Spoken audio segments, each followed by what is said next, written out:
Kembali lagi di channel YouTube Arissa Bilulungan. Mari kita lihat sekarang bab 2 tentang sistem koordinat. Ya. Pada pertemuan kali ini kita akan bahas dulu 3 bagian. Ada posisi titik terhadap sumbu X dan sumbu Y, kemudian ada posisi titik terhadap titik yang lain, dan posisi garis terhadap garis sumbu X dan sumbu Y. Kita bahas dulu yang pertama. Posisi titik terhadap sumbu X dan sumbu Y. Sekarang perhatikan ya koordinat yang Bapak buatkan. Dari judul sudah terlihat bahwa kita berbicara tentang sistem koordinat. Kalau kita berbicara sistem koordinat, kita tidak akan lepas dari sumbu X, O, Y. Ya, ini pertama kali ditemukan oleh Descartes, kemudian sehingga namanya jadi, untuk mengenang penemu ini, maka namanya jadi sistem koordinat. Karena yang menemukan adalah ini X, O, Y. Di sini ada dua sumbu utama, yaitu sumbu X yang mendatar atau yang horizontal, sumbu X. Sumbu X ini di tepat di tengahnya ada angka 0. Ya, dari 0 ke kanan positif. Ya, setiap satu kotak kita kasih 1, 1, 2, 3 dan seterusnya. Ke kiri negatif. Semakin ke kiri semakin kecil. Kemudian sumbu Y ini yang saling berpotongan tegak lurus dengan sumbu X. Ini adalah sumbu yang vertikal, ya, sumbu yang tegak lurus terhadap sumbu X. Kemudian dia berpotongan di titik O 0,0.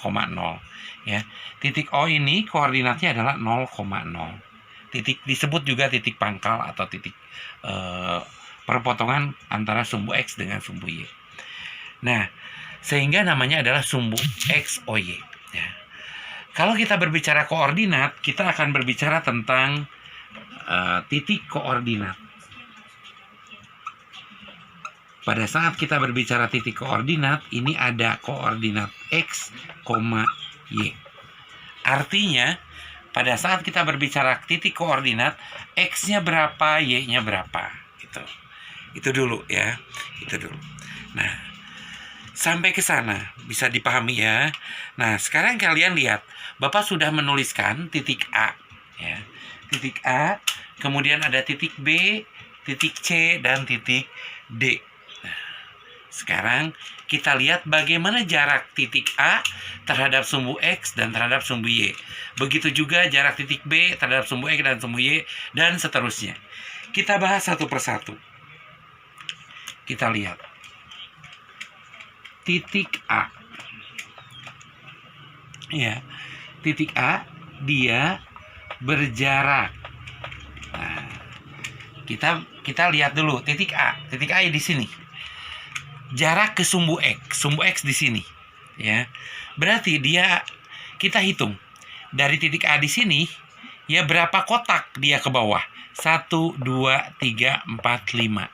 Artinya titik A berjarak 5 satuan, mohon maaf ini saya hapus dulu, dari sumbu X, itu ya, bisa dipahami. Titik A berjarak 5 satuan dari sumbu X. Bisa kalian lihat ya, ini kan 1, 2, 3, 4, 5. Kemudian terhadap sumbu Y, titik A berjarak berapa satuan? Kita lihat aja. 1, 2, 3, 4. Berarti berjarak 4 satuan dari sumbu Y. Nah, ini baru titik A. Nah, kemudian kita punya titik B. Titik B. Titik B, nah saya tulis pakai tinta hijau.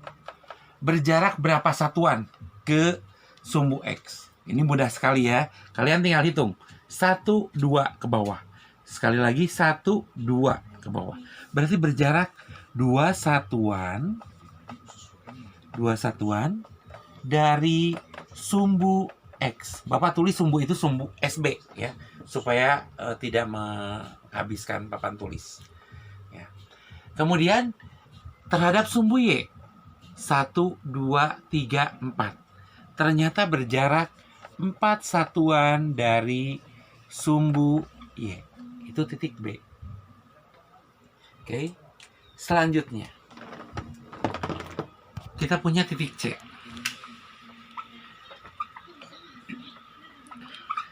Nah, titik C berjarak berapa satuan dari sumbu X? Nah, kita lihat aja. 1, 2, 3. Ya, 1, 2, 3.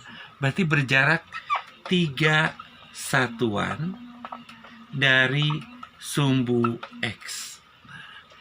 Kemudian berjarak 1, 2, 3, 4, 5, 6. Ya, sekali lagi. 1, 2, 3, 4, 5, 6. 6 satuan dari sumbu Y. Kemudian satu lagi adalah titik D. Jaraknya berapa satuan? Ya, bagus sekali. Kalian pasti bisa ngitung. Berjarak 3 satuan, betul. 3 satuan dari sumbu X. Ya. 1, 2, 3. Kemudian berjarak 2 satuan dari sumbu Y. Nah, saya tulis D. Jadi, ya, kalau berjarak 5 satuan dari sumbu X, kemudian 4 satuan dari sumbu Y, ya, maka koordinat itu kan ditulisnya X, Y. Koordinat itu ditulisnya X, Y. Di sini kita punya titik A, X-nya itu kan 4. Kita lihat ke sini ya. Bapak hubungkan ke sini. Kalau dihubungkan ke sumbu X, maka A ini titiknya adalah 4. Sehingga koordinatnya adalah 4, ya, X-nya kan 4. Y-nya berapa? Kita tarik garis. Y-nya adalah 5. Jadi titik A koordinatnya adalah 4,5. Ya, bagus sekali. Sekarang titik B. Kita tarik ke bawah. Titik B ternyata di negatif 4. Negatif 4, kita hubungkan dengan sumbu Y, maka 2. Y-nya 2. Jadi negatif 4,2. Titik C. Titik C, kalau kita hubungkan dengan X adalah negatif 6. Dihubungkan dengan Y-nya negatif 3. Mudah sekali ya. Anak-anak pasti bisa. Titik D, X-nya adalah 2, Y-nya adalah negatif 3. Sekarang kita lihat. Ya. Sekarang kita lihat. Titik A ternyata ya jaraknya 5 satuan dari sumbu X. Yang 5-nya ternyata sumbu Y. Ya.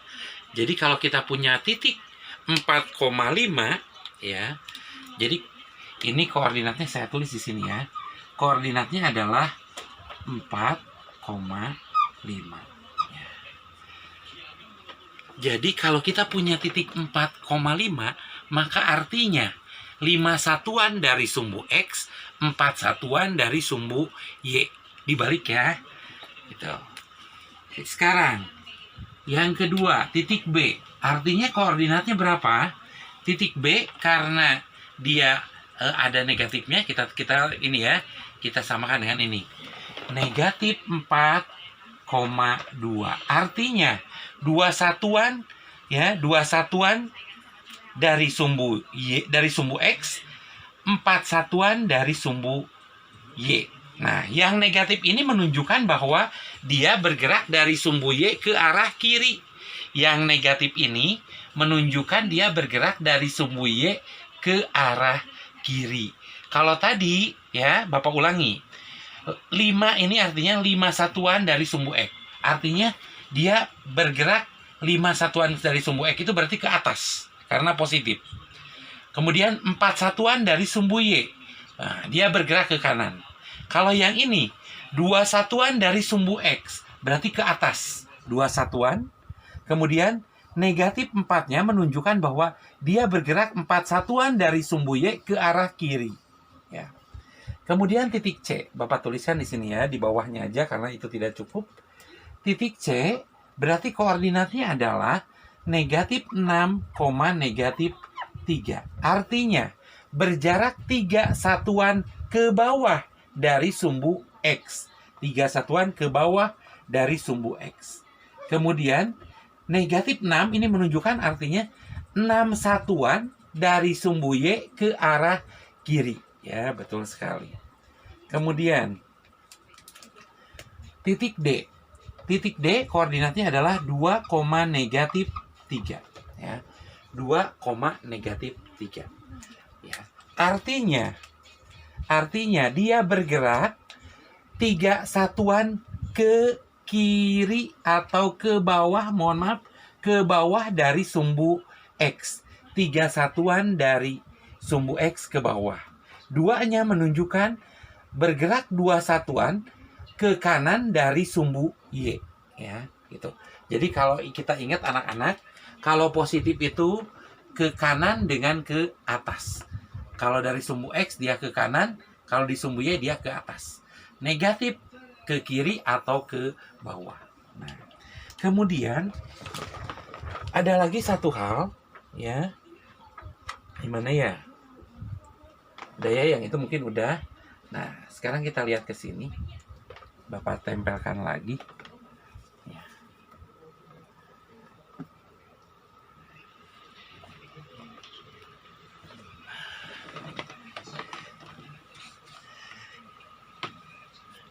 Tadi kita sudah lihat, ya.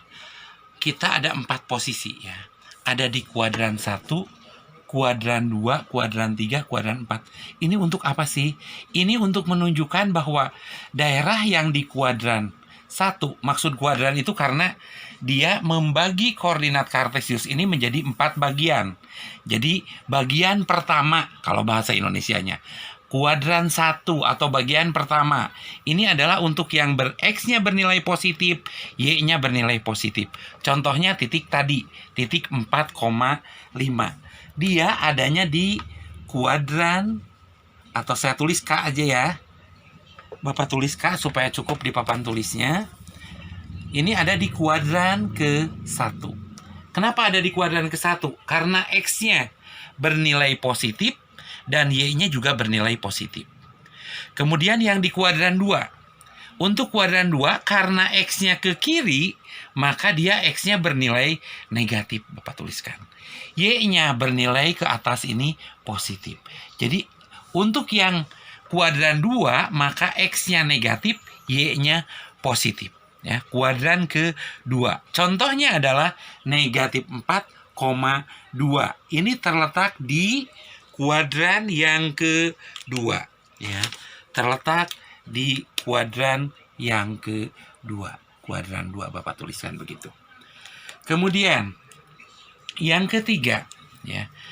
Kuadran 3 atau bagian yang ketiga, pada saat X-nya negatif, Y-nya juga ke bawah negatif. X-nya ke kiri, Y-nya ke bawah. Artinya X-nya negatif, Y-nya juga negatif. Maka dia akan ada di kuadran 3. Contohnya adalah negatif 6, negatif 3. Ini adanya di kuadran ke-3. Kuadran ketiga. Kemudian terakhir, kuadran yang keempat, ini adalah untuk X-nya yang positif, Y-nya yang negatif. X-nya positif ke kanan, Y-nya ke bawah negatif, maka dia ada di kuadran 4. Contohnya adalah 2, negatif 3. Ini terletak di kuadran yang keempat. Kuadran yang keempat. Bagaimana bisa dipahami anak-anak? Bagaimana menentukan titik koordinat? Ya, kita balik lagi ke sini. Kuadrannya sudah bisa dipahami. Nah, kelihatan ya sekarang, kelihatan kembali yang tadi. Contoh yang tadi. Nah, kita lihat, ini betul ya, 4,5 ada di kuadran 1. Negatif 4,2 adanya di kuadran kedua. Ini ada di kuadran ke-3. Ini ada di kuadran ke-4. Saya tulis ini kuadran 1. Ini kuadran 2. Yang ini ada di kuadran ke-3. Yang ini ada di kuadran ke-4. Ya, itu kuadran. Ya. Nah, sekarang